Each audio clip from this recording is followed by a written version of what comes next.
Hi again, all my crafty friends. If you are new here, I'm Dawn, and you have found Designs by Gaddis. If you enjoy DIYs, flips, and everything farmhouse, you are in the right place. On my channel, I love bringing you fun, simple, and affordable home decor DIYs on a budget. If you're not subscribed, go ahead and hit the subscribe button.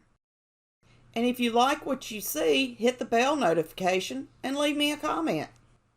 Now for our first DIY. I am so excited to be participating in the Small Creators Sunday collaboration with Broke Girl Aesthetics and Devin from Freckled Mom. These girls are awesome. If you haven't watched some of their DIYs, make sure to check their channels out and let them know I sent you. This is a monthly collaboration, the third Sunday of every month.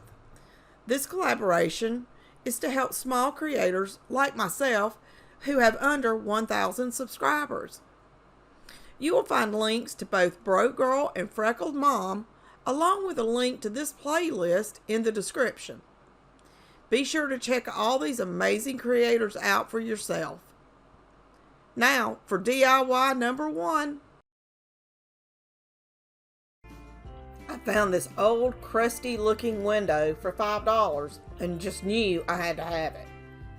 I sprayed the window panes with awesome cleaner and started removing the caulk and glazing. I wanted to get the window panes out so I could sand everything down. I used a small box knife that I think I got at Home Depot. I worked my way around each frame until I was able to lift it out. And let me tell you, this is what took the longest amount of time. The caulking came up easy enough, but in the places where there was glazing, it was tough. But eventually I got it all removed. I took the frame outside and started sanding it and removing all the flakes of paint from it. I brought it back inside and began painting. I didn't really want to change the look of the window too much, so I used Waverly plaster, silver linings, elephant, and antiquing wax. I placed a small amount of each color in a bowl and used a chip brush. I used the dry brush method and lightly painted the window.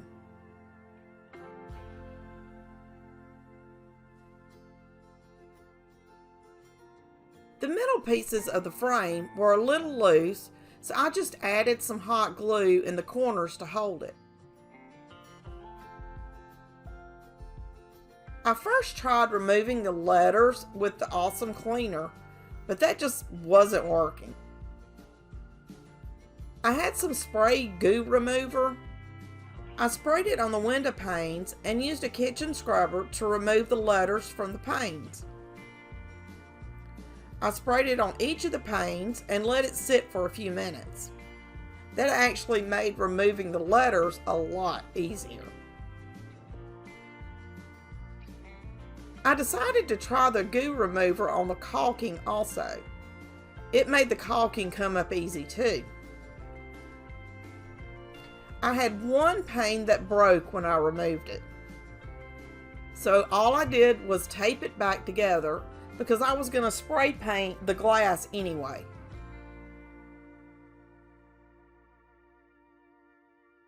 I had this piece of scrap wood in my wood pile and decided to use it for a shelf at the bottom of the window frame. I sanded it and used the Waverly plaster chalk paint and a chip brush to paint it. I wasn't worried about an even coverage because I wanted the shelf to match the window.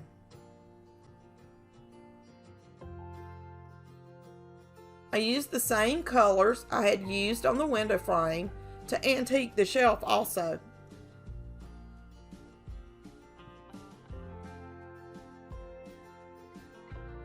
To attach the shelf to the window frame, I used 3 L-shaped brackets. I drilled pilot holes in the window and the shelf so the wood wouldn't split. I know the angle is terrible, but I had my camera raised as high as the tripod would allow and still couldn't get it in frame. I also added 2 sawtooth hangers to the back of the window so I could hang it up on the wall. I did all this while the window panes dried. Like I said, I had taken them outside and I sprayed a light coat of hammered metal paint on them, and then reinserted them into the window panes and simply used hot glue to hold them in place.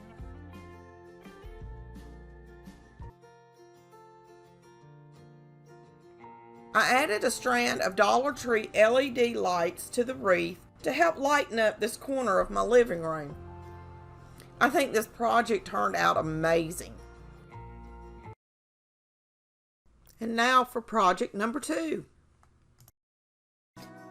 I used an old Dollar Tree hanging basket to create a chicken wire and twine basket. I used this chicken wire I have had for quite some time. To get started, I aligned the chicken wire with the top and one side bar of the hanging basket. I secured a couple of rows on the side by twisting the wire around the side bar of the basket. I then started attaching the wire the same way at the top of the basket. I used a pair of pliers and turned down the top of the wire so that it bent over the top of the hanging basket.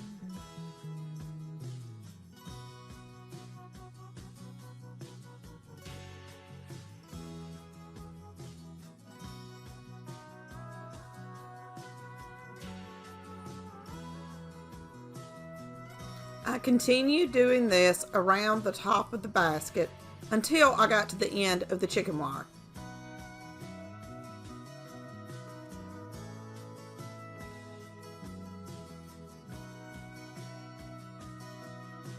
When I got to the end of the chicken wire, I went ahead and cut the bottom portion off. I will be using this section for the other half of the basket. It would have been more simple if I would have had enough chicken wire to wrap around the entire basket, but I didn't.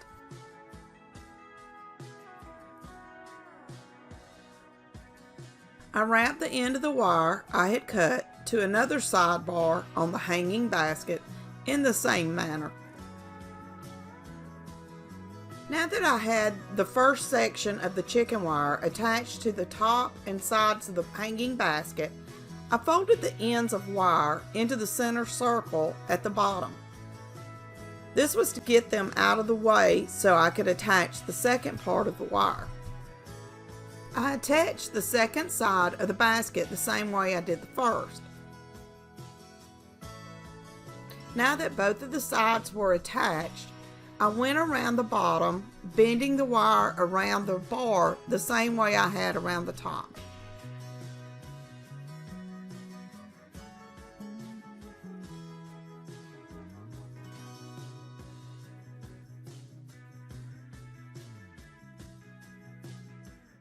After both sides of the basket were attached, I went back around the basket, making sure the chicken wire wasn't sticking up anywhere. I used my pliers and tightened all the places I had turned the wire over the bars of the hanging basket. I would suggest wearing work gloves for this step. Do as I say, not as I do, because I wound up sticking myself with some of the wire and I didn't think I would ever get it to stop bleeding. Once I did get it to stop, I started wrapping twine around the top of the basket. I just weaved it inside and out of the chicken wire and the top bar.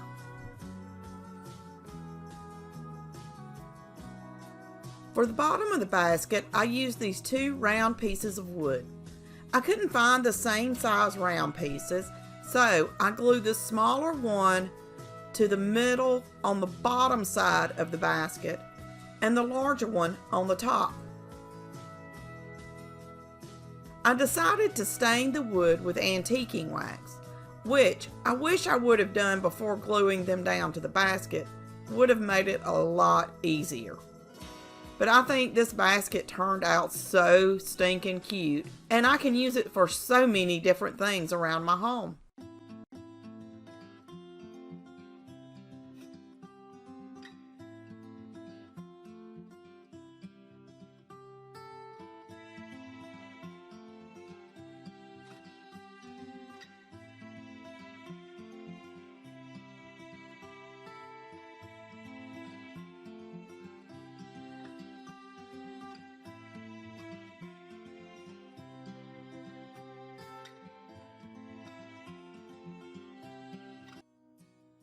And now for the final DIY. I have had this sign in my stash for a long time, so I decided to use it for this project. I like the wood at the top, so I used painter's tape and taped it off so I wouldn't get any paint on it.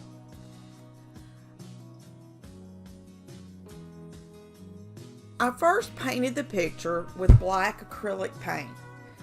This was just to give the area a solid color to start with.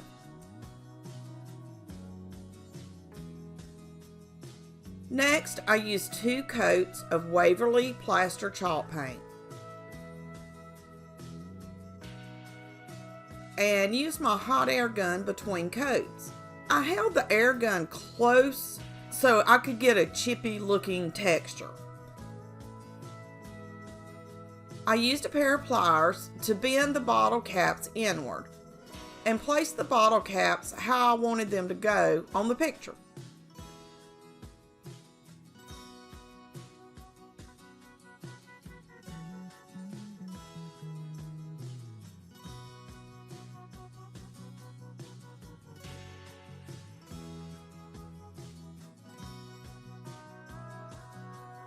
For the first flower, I placed the bottle caps with the flat edge facing together. This gave me the look of a daisy.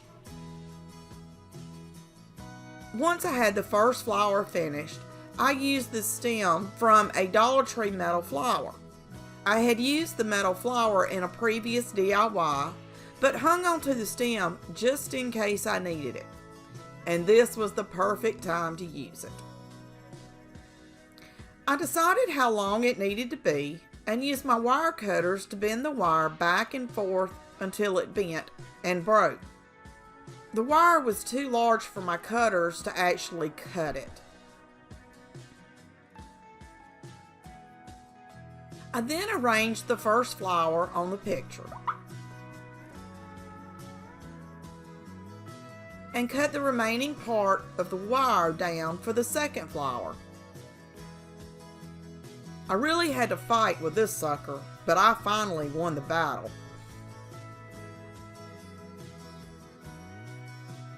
I placed the wire on the picture and started bending bottle caps for the second flower in my masterpiece. I arranged all the petals turned the same way. This gave me the illusion of a different flower. I thought the two looked cute together. I needed a leaf for the second flower stem. I had another metal flower stem, so I simply cut the leaf off of it.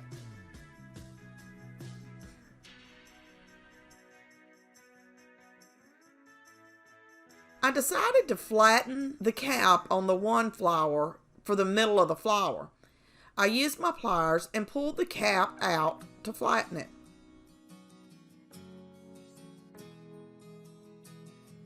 I began gluing everything down with hot glue.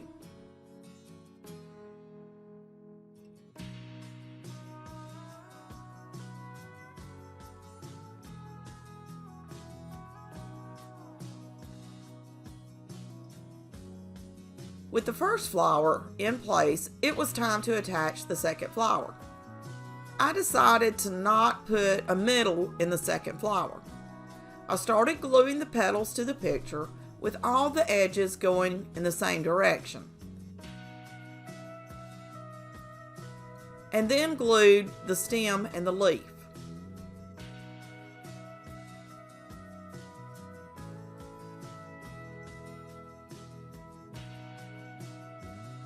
I used part of a burlap ribbon to make a little flower pot for the flowers. I simply glued it down to the picture.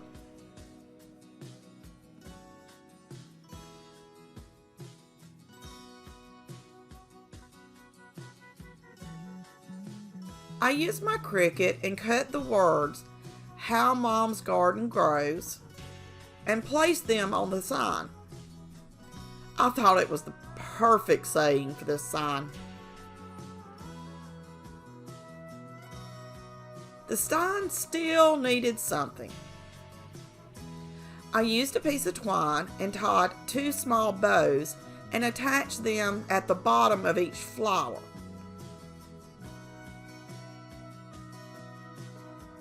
And look at how cute this bottle top sign turned out. It will be hung outside at the bar.